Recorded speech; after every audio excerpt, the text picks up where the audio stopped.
Untuk memulai perbincangan ini, saya akan kembali mengulang dan saya juga akan kembali menekankan apa yang disampaikan oleh Menteri Agama pada saat mengumumkan hasil dari sidang isbat pada Minggu malam kemarin. Saya akan mengutip kembali, mari jadikan momentum Ramadan, bulan penuh rahmat ini untuk introspeksi diri, memperbanyak ibadah, dan kembali bergandengan tangan pasca kontestasi politik.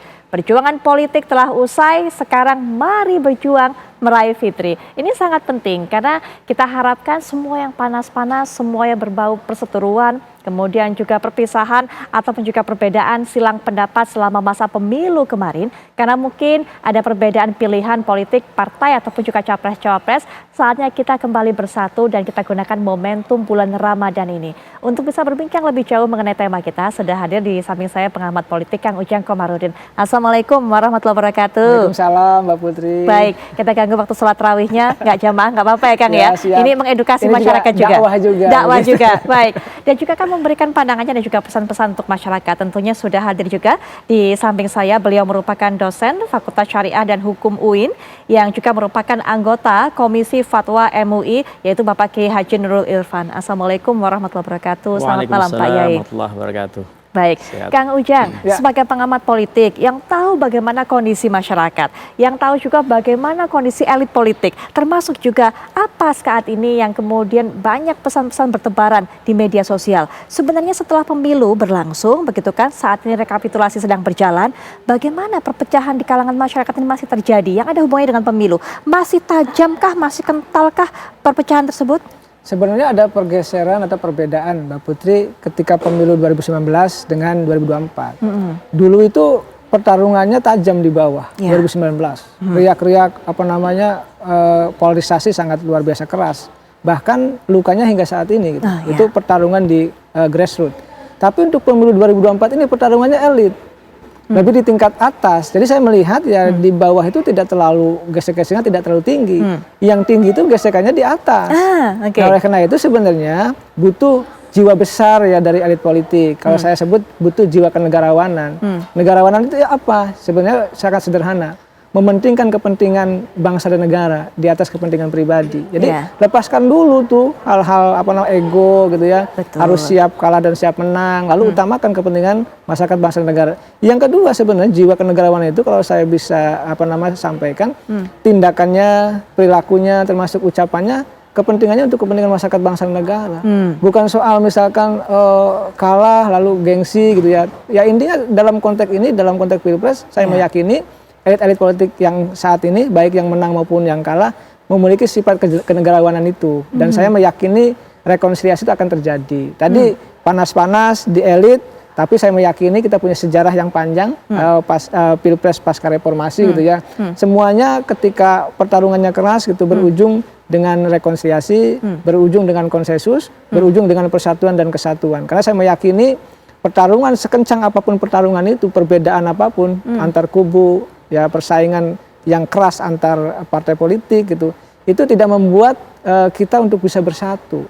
Dan kita sudah punya pengalaman itu, Mbak Putri coba bayangkan bagaimana 2019 Pak Prabowo begitu keras pertarungan dengan Pak Jokowi. Betul. Tapi keduanya mampu bersama dan mampu menjaga kestabilan bangsa hingga 5 tahun hingga saat ini. Bahkan dalam konteks pemilu 2024 Pak Jokowi bersama dengan Pak Prabowo. Oleh karena itu saya meyakini 2024 ini untuk ke 2029 saya meyakini yang kalah pun akan berjiwa besar. Dia akan melalui jalur konstitusional, artinya jalur MK, dan yang kalah sudah mengatakan akan memproses juga di jalur Mahkamah Konstitusi. Artinya di situ sudah mulai ada jiwa-jiwa kenegarawanan itu. Dan saya meyakini saya husnudon saja, ini bulan suci Ramadan yang penuh berkah, penuh rahmah, penuh maghfirah, bahwa semua elit politik dalam tanda petik yang kalah pun pasti akan berjiwa negarawan. Artinya begitu.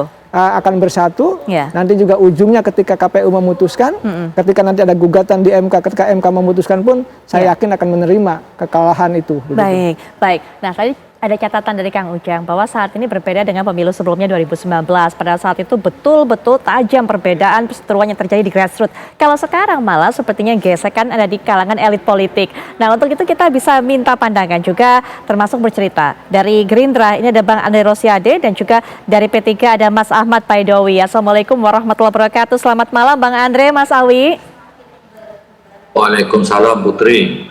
Baik, Bang Andre juga bisa mendengar suara saya. Sepertinya Bang Andre masih ada di telepon. Nanti mungkin setelah telepon bisa kita minta pandangannya juga. Tapi Mas Awi, sebenarnya apa yang dirasakan oleh Mas Awi sendiri mewakili rekan-rekannya juga sebagai petinggi partai politik juga, gesekan apa yang terjadi? Dan kita harapkan juga masyarakat berharap bahwa kalangan elit politik ini bisa memberikan contoh yang baik sehingga kemudian adem ayem semuanya kepada masyarakat. Mas Awi silakan. Ya, saya kira sekarang masih politiknya adem ayem ya, nggak ada yang apa rame-rame gitu. Cuman kalaupun ada demo-demo kecil kan eskalasinya masih kecil, saya kira bagian dari kebebasan berekspresi. Ya, orang berbeda pendapat hal yang wajar gitu, tidak mungkin semuanya harus sama pendapatnya. Nah, terkait dengan bulan suci Ramadan, ya sebagai bulan suci menghormati umat Islam yang akan menjalankan ibadah puasa, tentu bukan berarti aktivitas politik berhenti, aktivitas pemilu bukan berhenti. Di satu sisi kita menghormati bulan Ramadan, kita sebagai hubungan manusia dengan Tuhannya, hubungan makhluk dengan pencipta dan Allah Subhanahu Wa Taala melalui ubudiyah, yakni memperbanyak ibadah di bulan suci Ramadan. Ini kan urusan akhirat, tetapi urusan dunianya itu tergantung dengan bidang yang ditekuni. Misalkan politisi ya di jalur politisinya memperjuangkan hak konstitusional mereka melalui jalur-jalur yang sudah ditentukan, itu juga bagian dari ibadah. Jangan dikira nanti ketika teman-teman memperjuangkan haknya di MK dianggap tidak puas terhadap hasil pemilu. Jangan begitu. Orang memperjuangkan haknya itu juga boleh dibaca bagian dari ibadah. Apalagi misalkan ada sejumlah caleg ataupun kandidat yang merasa dicurangi terus dia mencari hak keadilannya, itu jangan dianggap anti persatuan.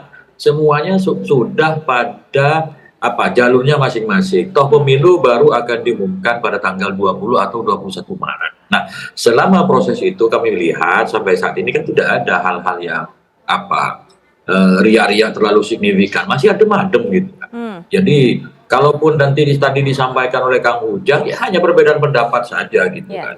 Perbedaan isu di elit, ya kita kan diskusi di TV One ini kalau semuanya sama, ya itu paduan suara namanya. Tapi kalau ada perbedaan pendapat, itulah indahnya demokrasi. Baik, perbedaan memang wajar. Sepertinya nanti kita bisa minta pandangan dari Bang Andre Rosiade, tapi kita dengarkan terlebih dahulu. Atau Bang Andre sudah bisa bergabung dengan kita? Bang Andre sudah bisa mendengar suara saya? Putri. Baik, Putri. baik Bang Andre. Ya Bang Andre, bagaimana kemudian hingga saat ini perjuangan untuk bisa menjaga hasil dari pemilu ini, tapi tetap juga bisa menjalankan ibadah. Dan satu hal tadi, Kang Ujang sudah katakan, ini diminta oleh masyarakat bahwa tokoh-tokoh, para petinggi elit politik bisa memberikan contoh sehingga kemudian masyarakat ini juga adem ayem dan juga menyambut nanti hasil pemilu ini dengan baik begitu. Silakan Bang Andre. Ya, begini Putri. Saat ini kan kondisi kita sudah memasuki bulan suci Ramadan. Ini sebenarnya kan saya juga mau persiapan sholat tarawih ini.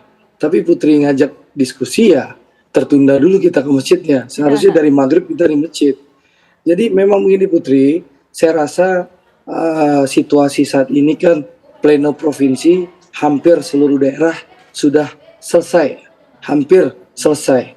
Sehingga menurut saya kita tinggal nanti pleno di KPU Pusat dan insya Allah nanti tanggal 20 Maret akan ada penetapan oleh KPU. Dan saya rasa teman-teman seluruh partai politik, seluruh tim sukses sudah tahu data yang ada. Karena hampir pleno seluruh provinsi itu sudah selesai. Dan kita tahu memang mohon maaf Pak Prabowo insya Allah memenangkan kontestasi ini, Pilpres ini dengan satu putaran. Nah, bagi yang tidak puas, tentu ada jalurnya. Jalurnya apa? Ya tentu melalui Mahkamah Konstitusi. Dan saya rasa tentu sekali lagi ya ini sudah memasuki bulan suci Ramadan. Alangkah baiknya tentu tensi kita turunkan dulu dan sambil yang tidak puas silakan siapkan dokumen, data-data, nanti silakan ini dilaporkan ke Mahkamah Konstitusi. Tapi sekali lagi, ya kita jadikanlah momentum bulan puasa ini adalah momentum kita kembali bersama-sama. Memang mungkin waktu Pilpres yang kemarin, mungkin ada yang bicara agak keras, agak kencang. Mari kita saling memaafkan, Mari kita saling bergandengan tangan, ya. Ya, kita tunggu saja penetapan oleh KPU nanti tanggal 20 Maret, dan insya Allah bagi yang tidak puas, monggo silahkan, ada jalurnya melalui Mahkamah Konstitusi. Begitu Putri. Baik Bang Andre, Pak Yai, ini menarik juga tadi apa yang disampaikan oleh Mas Awi, memperjuangkan haknya, memperjuangkan keadilan, termasuk juga kemudian menemukan data-data adanya pelanggaran pada saat pemilu nanti. Ini bukan termasuk memperjuangkan kebatilan, tapi ini justru memperjuangkan kebaikan. Dan ini supaya tidak disalahartikan juga oleh masyarakat. Nanti mungkin Pak Yai bisa berikan pandangannya mengenai hal ini, tapi kita akan jeda sejenak dan kami akan segera kembali saat lagi.